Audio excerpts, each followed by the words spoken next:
Hello दोस्तों, welcome to the इदु vista classes. ठीक है। आज हम लोग अकाउंटेंसी का चैप्टर नंबर सेकेंड करेंगे, 11th क्लास का। ठीक है। चैप्टर का नाम है थ्योरी बेस ऑफ अकाउंटिंग। ठीक है। ये एनसीईआरटी से लिया गया। जितने भी क्वेश्चन आज करेंगे सारे एनसीईआरटी से, एनसीईआरटी बेस ही कर रहे हैं हम। ठीक है। और जो ये एनसीईआरटी है ये सारे क्लास के लिए इंपॉर्टेंट है। जैसे 11th के लिए हो गया, बीपीएससी तैयारी के लिए हो गया। ठीक है। उसके बाद डी ट्रिपल एसक्यूएल के लिए हो गया, ईएमआरएस के लिए हो गया, यूजीसी नेट या फिर जेआरएफ या फिर कोई भी अकाउंटेंट का एग्जाम है उसके लिए बहुत ही इंपॉर्टेंट है। क्योंकि जो भी मेन मेन एग्जाम होते हैं उसमें एनसीईआरटी से ही क्वेश्चन बनाए जाते हैं। ठीक है। एनसीईआरटी का बहुत लिमिटेड होता है, लेकिन उसी को घुमा घुमा करके वो लोग क्या करते हैं, बनाते हैं यहाँ से क्वेश्चन। ठीक है। तो एनसीईआरटी अगर जब आप पढ़ के जाते हैं तो आपका कंसेप्ट बिल्कुल क्लियर रहेगा। आप कोई भी क्वेश्चन आराम से आसानी से सॉल्व कर सकते हैं। तो वीडियो को आपको अच्छा लगेगा तो कृपया इसको चैनल को लाइक सब्सक्राइब करें। ठीक है। चलो हम लोग शुरू करते हैं। Question number first. Question number first क्या है? The primary qualities that makes accounting information useful for decision making are. अब कह रहा है जिसमें से कौन सा प्राइमरी क्वालिटी है जो कि अकाउंटिंग इंफॉर्मेशन को किसके लिए यूजफुल बनाते हैं? ठीक है। तो डिसीजन मेकिंग के लिए। तो डिसीजन मेकिंग का जैसे ही बात आएगा तो इसके लिए क्या होना चाहिए? रिएबिलिटी, रिलायबिलिटी एंड कंपेरेबिलिटी, यानी कि वो रिलायबल होना चाहिए, और कंपेरेबिलिटी यानी कि कंपेयर करने के लिए उचित होना चाहिए। तो यही हो जाएगा इसका आंसर। क्या हो जाएगा? आंसर बी हो जाएगा। अगला क्वेश्चन नंबर नेक्स्ट बढ़ते हैं। The amount drawn by a business man from his personal use is. अब देखो, जब इसी ही बिजनेसमैन की बात आ गया, अब वो अपने पर्सनल यूज के लिए यानी कि अपना पर्सनल खर्चा के लिए पैसा निकालिए कहाँ से? बिजनेस से। तो जैसे ही बिजनेस से पैसा निकाल लेगा तो वो क्या कहलाएगा? यहाँ पे ड्राइंग कहलाएगा, क्योंकि वो पर्सनल यूज के लिए निकाला है। वो निकाल के खा पी के बराबर कर देगा। इसलिए इसका आंसर क्या होना चाहिए? ड्राइंग्स होगा, drawings. Next question. During the lifetime of an entity, accounting produces financial statements in accordance with which basic accounting concept। अब कह रहा है कि बिजनेस अपने लाइफ टाइम चलेगा। ठीक है। तो कौन सा अकाउंटिंग प्रोड्यूस करेगा? Produces financial statement in accordance with which basic accounting concept. अब जैसे ही लाइफ टाइम चलेगा बिजनेस, तो बिजनेस को तो अभी मान लो 10 साल चलेगा, तो 10 साल में एक ही बार खाता बनाएंगे तो ऐसा उचित होगा नहीं।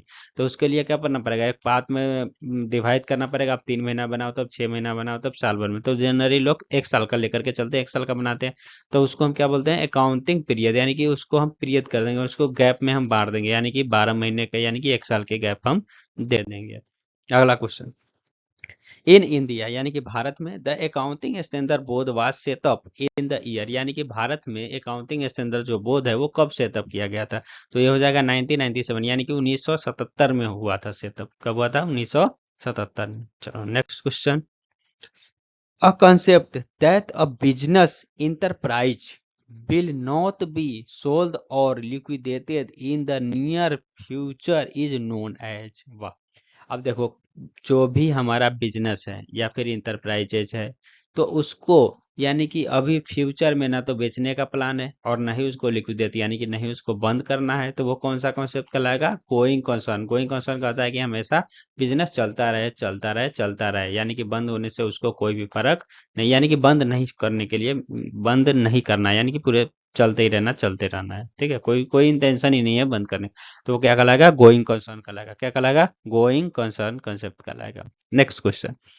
The meaning of credibility of going concern is. अब देखो, गोइंग कंसर्न का क्या मतलब है? इसका क्या क्रेडिट होता है? तो गोइंग कंसर्न का क्या मतलब होता है? कंटिन्यूइंग ऑफ बिजनेस, यानी कि बिजनेस हमेशा चलता रहे, उसको बंद करने का कोई मतलब नहीं, ओपनिंग नहीं। तो ये क्या हो जाएगा?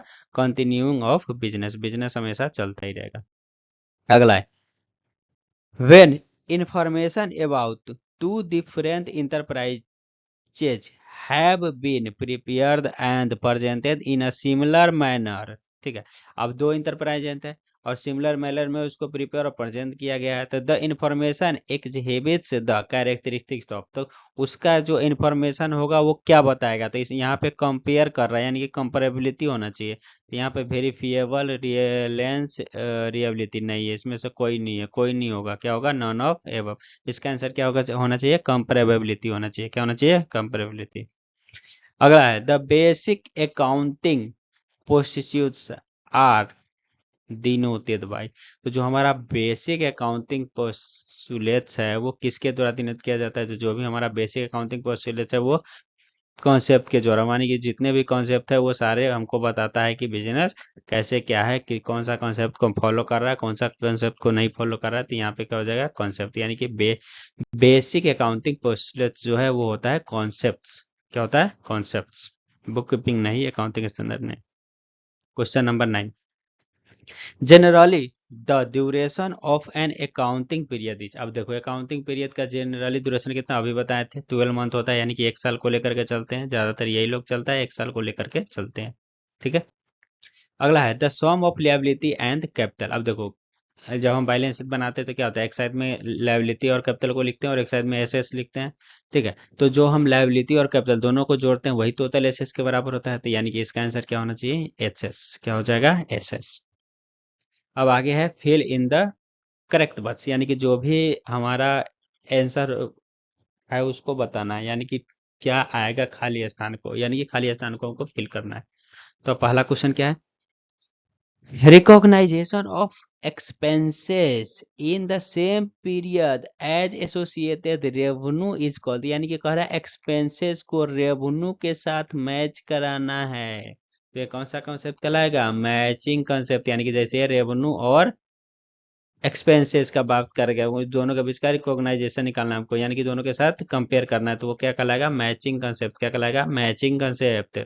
The accounting concept that refers to the tendency of accountants to resolve uncertainty and doubt in the favor of understating assets and revenue and overstating liability and expenses is known as। अब देखो कह रहा है कि जो uncertainty यानी कि बाद में फ्यूचर में कोई भी घटना घटने वाला है या फिर कोई भी डाउट होता है उसको पहले से मान लेता है, यानी कि हमारा एसेट्स में कुछ प्रॉब्लम आने वाला है, कमी आने वाला है, या फिर रेवेन्यू हमको कमी आने वाला है, या फिर लायबिलिटी बढ़ जाएगा या एक्सपेंसेस बढ़ जाएगा, इसे सबको पहले मान लेते हैं। ठीक है। यानी कि फ्यूचर में होने वाले खर्चा को या फिर लॉस को अभी ही मान लेना, तो ये क्या कहलाता है? हमारा कौन सा कॉन्सेप्ट में आता है? ये कौन सा? तो कंजर्वतिज्म होगा। क्या होगा?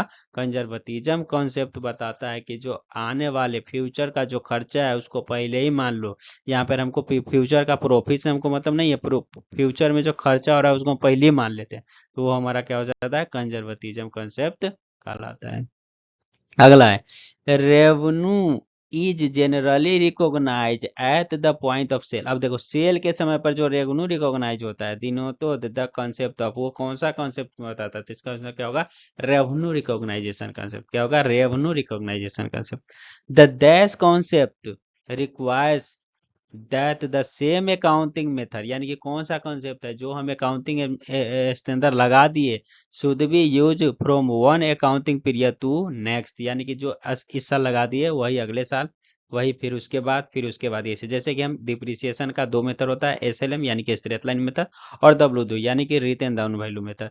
तो हम मान लो एसएलएम इस साल लगा दिया तो अगले साल भी क्या लगाना है? एसएलएम। दूसरे उसके बाद भी क्या लगाना है? एसएलएम। तो ये कौन सा कॉन्सेप्ट कहता है? तो ये होता है कंसिस्टेंसी। क्या होता है? कंसिस्टेंसी, यानी कि जो एक बार लगा दिया वही कॉन्सेप्ट फॉलो करना है अगले साल भी। ठीक है। अब अगला क्वेश्चन है the dash concept requires that accounting transactions should be free from the bias of accountants and other. ठीक है। तो कौन सा कॉन्सेप्ट बोलता है कि जो अकाउंटेंट्स है या फिर जो भी हमारा अदर है उसके साथ कोई भी भेदभाव झगड़ा लेना देना नहीं करना है। ठीक है। लेन देन तो होता ही है लेकिन झगड़ा नहीं करना है। ठीक है।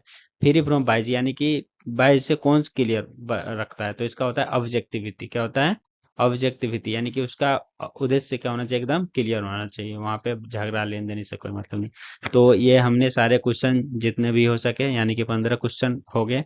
तो ये एनसीईआरटी से लिया गया, एकदम एनसीईआरटी का पूरा एनसीईआरटी का निचोड़ है। इसी से भी बहुत सारे क्वेश्चन बना सकते हैं और भी क्वेश्चन बन सकते हैं। ठीक है। लेकिन ये मेन है, ये क्वेश्चन बार बार पूछे जाते हैं एग्जाम में। क्या होता है? बार बार इसी को रिपीट किया जाता है या फिर इसी में थोड़ा बहुत मॉडिफाई करके पूछ दिया जाता है। तो या आपको जितने भी कॉम्पिटिटिव एग्जाम है, यानी कि जो भी अकाउंट से रिलेटेड जो भी आपका एग्जाम है उसमें बहुत ही ज्यादा ये रामबाण साबित होगा। ठीक है। तो इसको आप पढ़ लिया आपने तो आपको बहुत ही हेल्पफुल होने वाला है। ठीक है, तो अगर आप चाहते हैं कि मैं इसी तरह का और भी वीडियो बनाता रहूं तो आप लोग कृपया करके चैनल को लाइक सब्सक्राइब जरूर करें। ठीक है, ताकि मोटिवेशन मिलता है तो अच्छा लगता है, फिर वीडियो बनाने में और मज़ा आता है, फिर अच्छा तरीके से। और मैं कोशिश करूंगा और भी ज़्यादा क्वेश्चन लाने का कोशिश करूंगा।